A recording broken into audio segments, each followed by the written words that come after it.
Halo, Horas.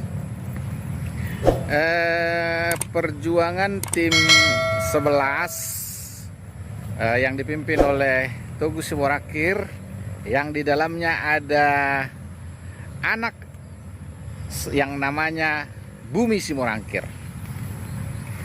Ada yang mempersoalkan kenapa harus dibawa anak-anak gitu ya.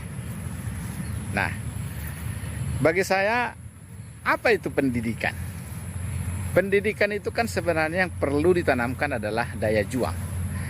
Kalau sudah tertanam daya juang ke anak kita, maka apa saja bisa dipelajari. Sangat mudah mempelajari. Yang paling sulit itu kan sebenarnya menanamkan daya juang kepada anak.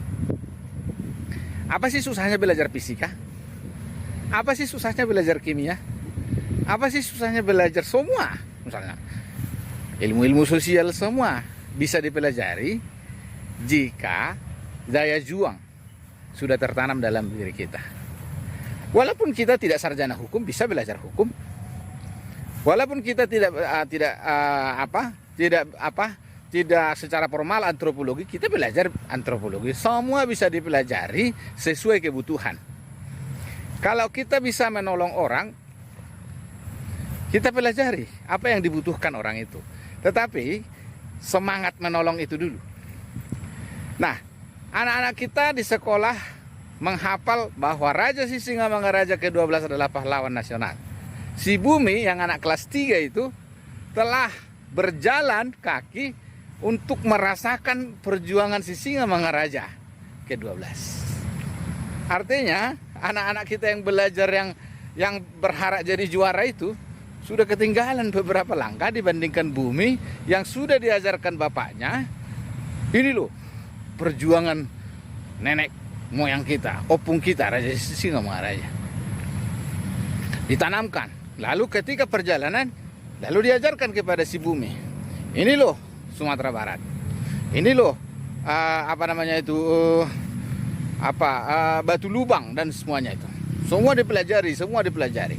Itulah pelajaran paling penting sebenarnya buat anak. Jadi yang berpikir kenapa dibawa anak itu kan karena berpikir bahwa berjuang itu kekerasan.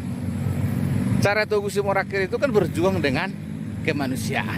Maka selama dia berjuang, dia bawalah anaknya. Nah, itulah paradigma pendidikan kita yang harus kita tanamkan sekarang kepada anak-anak kita. Suatu ketika istri saya membawa anak saya ke Bangkok untuk memperkenalkan Bangkok dan beberapa kota di sana. Lalu gurunya protes, agak ngeledek gitu. Dia bilang begini, ibu-ibu zaman now gitu. Istri saya ketawa aja, karena bagi kami membawa anak belajar berkesempatan mengikuti ibunya ke Bangkok itu jauh lebih penting dibandingkan sekolah formal. Lalu kenapa harus ada sekolah formal? Bagi saya sekolah formal itu supaya dia punya teman berdiskusi di sekolah. Jadi bukan aturan-aturan sekolah membuat anak tidak merdeka sebenarnya. Nah, lebih hebat lagi kalau anak itu bisa melaporkan dengan menulis apa yang dia rasakan ketika dia dalam perjalanan. Itulah sebenarnya hakikat pendidikan. Pendidikan itu memerdekakan, bukan untuk mengikuti prosedural yang kaku, karena manusia harus merdeka. Jadi argumentasi seolah-olah Bumi Simorakir dibawa oleh ayahnya Togu Simorakir memperjuangkan masa depan Danau Toba seolah-olah keliru. Nah, itulah yang keliru. Jadi itu sudah benar. Kenapa?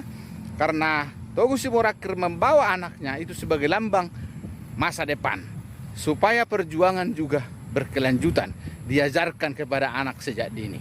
Jadi pola ke depan kita mengajar anak kita untuk menanamkan sebuah nilai-nilai perjuangan. Dengan nilai-nilai perjuangan itu, semua ilmu pengetahuan bisa dipelajari dengan nikmat, dengan semangat. Tetapi semua ilmu itu dia sadari untuk sebuah perjuangan kemanusiaan. Jadi sebenarnya itulah hakikat kita pendidikan itu, menghasilkan orang yang peduli atau menjawab kebutuhan manusia itu sendiri.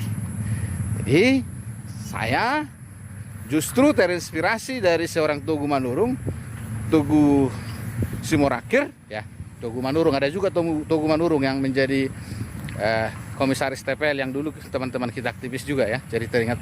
Jadi beda itu, Togu Manurung jadi komisaris TPL, Togu Simorakir sekarang berjuang menutup TPL.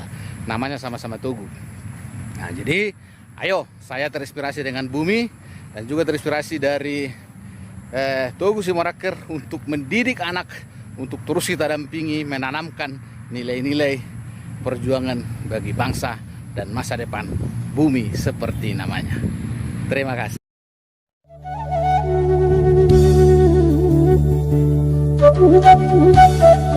Thank you.